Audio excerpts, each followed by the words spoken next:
इसमें हम समझेंगे स्पीयरमैन रैंक कोरिलेशन कोफिशिएंट, मतलब स्पीयरमैन के रैंक सहसंबंध के बारे में, है ना। तो सबसे पहले हम जानते हैं कि ये होता क्या है। ये प्रश्न दो तरह से पूछने की संभावना है। पहला, आपसे थ्योरी में पूछ सकता है 5 मार्क्स का, या आपसे पूछ सकता है इसका क्वेश्चन आंसर, ठीक है। थ्योरी में पूछे तो इतना लिखने के बाद अगर आप एग्जाम्पल देते तो और अच्छा है, और नहीं तो इतना सा भी काम चल जाएगा, है ना। तो सबसे पहले हम जानते हैं इनका परिचय होता क्या है, स्पीयरमैन का रैंक कोरिलेशन, है ना। तो क्या है, ये सांख्यिकी में एक गैर पैरामीट्रिक माप होता है ना, जिसका यूज हम कहाँ पे करते हैं, दो चरों के बीच का संबंध जानने के लिए, ठीक है, कि कैसा संबंध है। अब ये संबंध 3 तरह के होते हैं, वो हम आगे जानेंगे कि कैसा संबंध होता है ना। और उसके बाद इसका यूज हम कब करते हैं, जब कोई डाटा ऑर्डिनल स्केल पे दिया गया होगा। कैसे दिया गया होगा, ऑर्डिनल स्केल। ऑर्डिनल मतलब क्या होता है कि कोई क्रम है, क्या है, क्रम है। जैसे मान लेते हैं कि रमेश का नंबर 1 आया, 2 आया, 3 आया, 4 आया, 5 आया, है ना।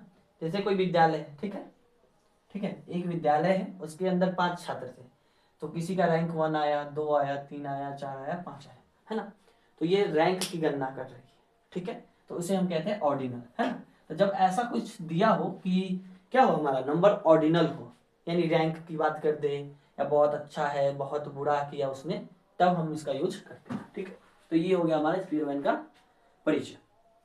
यूज क्या होता है, दो चरों के बीच का संबंध जानने के लिए होता है, और तब किया जाता है जब डाटा क्या हो, ऑर्डिनल स्केल पे न हो, सॉरी ऑर्डिनल स्केल पे हो, ठीक है। अब इसका फॉर्मूला क्या होता है, P equal to 1 minus 6 sum of D I square by N square minus 1, है ना। यहाँ पे डी आई क्या दिखाता है, प्रत्येक अवलोकन के लिए दो चरों के रैंकों का अंतर, मतलब कि हमने जितने भी ऑब्जर्वेशन लिए हैं, है ना, जो ऑब्जर्वेशन लिए हैं उनके रैंकों का अंतर क्या है। जैसे सपोज करिए ए एक ऑब्जर्वेशन है ना, ए छात्र का ऑब्जर्वेशन करते हैं, तो रैंक एक्स और वाई, इन दोनों के बीच का क्या ले रहे हैं, अंतर ले रहे हैं। क्या ले रहे हैं, अंतर, वही हमारा कहलाता है डी आई, ठीक।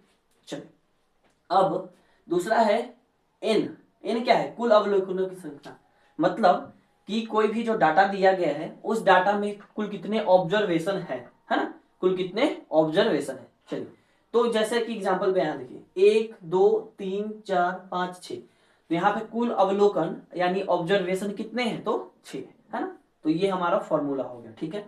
अब इसकी विशेषताएं क्या है ना, विशेषताएं क्या है। तो पहला विशेषता क्या होता है कि ये कैसे होता है, श्रेणी आधारित होता है। कैसे होता है, श्रेणी के आधार पर होता है ना। इसमें क्या होता है, हम नंबर नहीं लेते, हम नंबर नहीं लेते हैं, नंबर नहीं लेते हैं कि किसका कितना। सपोज कीजिए कि कोई बच्चा था, उसका 80 मार्क्स आया, एक का 70 मार्क्स आया, एक का 60 मार्क्स आया। हम नंबर नहीं लेंगे, हम क्या लेंगे, इसका रैंक लेते हैं। क्या लेते हैं, रैंक। इस विद्यार्थी का रैंक 1 है, इसका 2 है, इसका 3 है। तो पहला क्या है इसका, ये श्रेणी आधारित होता है। समझ में आ गया होगा, है ना। अब हम दूसरी बातों पर चर्चा करें। दूसरी बात क्या है कि जो इसका रैंक का जो मान होता है, गुणांक का जो मान होता है, वो -1 से +1 के बीच में होता है। यदि आपका उत्तर +1 आता है, मतलब क्या है कि इसमें पूर्ण सकारात्मक संबंध है, ठीक है। यदि 0 आता है तो कोई सहसंबंध नहीं है, और निगेटिव आता है तो पूर्ण नकारात्मक संबंध है। अब इसको समझते हैं। चलिए, मान लीजिए कि आपका उत्तर +1 है ना। +1 आने का मतलब क्या है कि बच्चा जो कोई, मतलब सपोज बच्चा के बारे में ले रहे हैं, तो अगर x है ना और y है, दोनों में सकारात्मक संबंध है ना। एक बढ़ रहा है तो दूसरा भी बढ़ रहा है, ठीक।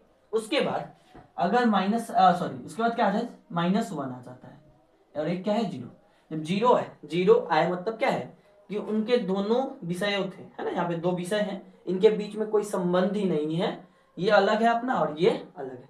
अगर -1 आता है तो कहने का मतलब क्या होता है कि एक में उसे सुधार करने के लिए दूसरे को खराब करना पड़ता है। यदि वो चाह रहा है बच्चा कि मैथ में सुधार करे तो साइंस उसका खराब हो जाएगा। यदि वो बच्चा चाह रहा है कि साइंस अच्छा हो जाए तो मैथ खराब हो जाएगा। निगेटिव मतलब क्या हुआ कि दो का संबंध जो है क्या होगा, नकारात्मक होगा, अपोजिट होगा, है ना, कि एक बढ़ेगा तो दूसरा घट जाएगा। चलिए, ये हो गया। अब तीसरा विशेषता क्या है इसका, इसका आवश्यकता क्या है, जब डेटा आपका रैखिक संबंध नहीं हो, मोनोटोनिक संबंध हो, तब इसका यूज करते हैं। अब ये क्या कहता है ना, रैखिक, पहले रैखिक क्या होता है, मतलब कि अगर 2 हुआ, 4 हुआ, 6 हुआ, 8 हुआ, 10 हुआ, इसे रैखिक संबंध कहते हैं, मतलब कि एक क्रम में बढ़ता हुआ आपको दिखेगा, है ना। लेकिन जब मोनोटॉनिक संबंध होता है तो इसमें क्या होता है, आपको कोई क्रम देखने को नहीं मिलेगा। ये 10 है तो हो सकता है ये 15 हो जाए, ये 15 है तो हो सकता है ये 18 ही हो, है ना। तो इस तरह के संबंध को कहते हैं मोनोटॉनिक संबंध। कोई निश्चित ये नहीं होता है कि कितना बढ़ेगा या कितना घटेगा, ठीक। चलिए, अब है रोबर्टसन प्रकृति, है ना। अब ये जो चरम मानों के प्रति क्या है, कम संवेदनशील है ना। मतलब जो हाईएस्ट मान आपके आने वाला है उसके प्रति ये कम संवेदनशीलता रखता है, ठीक है। तो ये हो गया हमारा स्पीयरमैन के बारे में। ये हमारा अगर थ्योरी में पूछ देता है तो इस तरह से बनाएंगे, अगर न्यूमेरिकल पूछता है तो कैसे बनाएंगे, है ना। अब इसको समझते हैं थोड़ा, पहले इसको इरेज करते हैं, है ना। पहले इसको क्या कर लेते हैं हम लोग, इरेज कर लेते हैं, ठीक है, ताकि अच्छे से समझ आए। देखिए, अगर क्वेश्चन दिया है कि हम मान लेते हैं कि एक वर्ग है, उसमें 6 छात्रों का हम गणित और विज्ञान के विषयों को रैंक देते हैं। कैसे रैंक दिए होंगे, तो मान लीजिए कोई डाटा दिया हुआ एक्स और वाई दिया हुआ, ठीक है। इसका एक्स में इतना मान आया, इसका इतना आया, इस तरह से बहुत सारा मान आया, ठीक है। मतलब कि 6 जगह पे मान है, 6 जगह मान है, ठीक है। ए का अलग आया, बी का अलग आया, सी का अलग आया, डी का अलग आया, ई का अलग आया, ठीक है। तो ए का मान अगर मान लीजिए यहाँ पे आया था 40 और इसका आया 50, ठीक, ठीक है।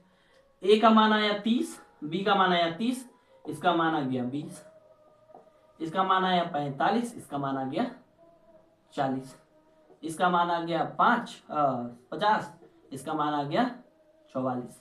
चलिए 4 ही उदाहरण लेते हैं इसको समझाने के लिए कि रैंक कैसे बनाते हैं, है ना। अगर रैंक बनाया नहीं होगा तो हमको खुद से बनाना पड़ेगा। तो इसमें हमको रैंक देखना है, तो सबसे ज्यादा किसका आया है ना। टोटल यहाँ 4 डाटा है तो इसको 4 रैंक, सॉरी इसको देंगे ना 4, इसको 4 रैंक देंगे। उससे कम किसका आया है, इसको 3 रैंक देंगे।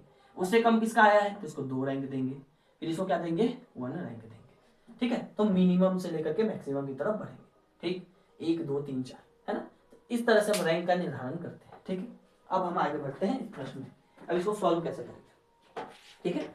इसे सॉल्व करने के 2 स्टेप है। कितने स्टेप है टोटल, हम इसे 2 स्टेप में सॉल्व करेंगे, ठीक है। तो सबसे पहले क्या होता है, स्टेप 1 में हम क्या करेंगे, जो ये प्रश्न दिया गया है उसमें हम अंतर निकालते हैं। क्या निकालते हैं, अंतर डी निकालते हैं, और उसके बाद जो अंतर आएगा उसका हम स्क्वायर करते हैं, ठीक है। जैसे कि ए का रैंक लिखा, बी का लिखा, सी का, डी का, ई का, एफ का लिखा, एक्स में कितना आया और वाई में कितना है। एक्स किसको माना है हम लोगों ने, मैथ को माना है, वाई किसको माना है हमने, साइंस को माना है, ठीक है।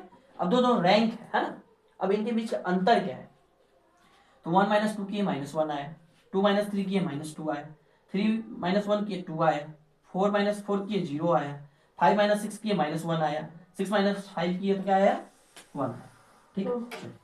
अब जो ये रैंक निकला है, अंतर निकला है, अब इस अंतर का वर्ग करेंगे, स्क्वायर करेंगे।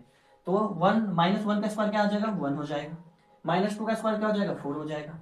2 का स्क्वायर क्या हो जाएगा, 4 हो जाएगा। 0 का स्क्वायर क्या हो जाएगा, 0 हो जाएगा। -1 का स्क्वायर क्या हो जाएगा, 1 हो जाएगा। और 1 का स्क्वायर क्या हो जाएगा, 1 हो जाएगा, ठीक है, हो गया। अब क्या है, जो भी आया है ना, इसका हम सम ऑफ निकालेंगे। मतलब क्या निकालेंगे, सम ऑफ डी स्क्वायर कितना है, हम इसे डी आई स्क्वायर भी लिख सकते हैं चाहे तो, ठीक है। तो डी स्क्वायर कितना है, तो 4 1 5 5 4 9 10 1 11, कितना आ गया हमारा डी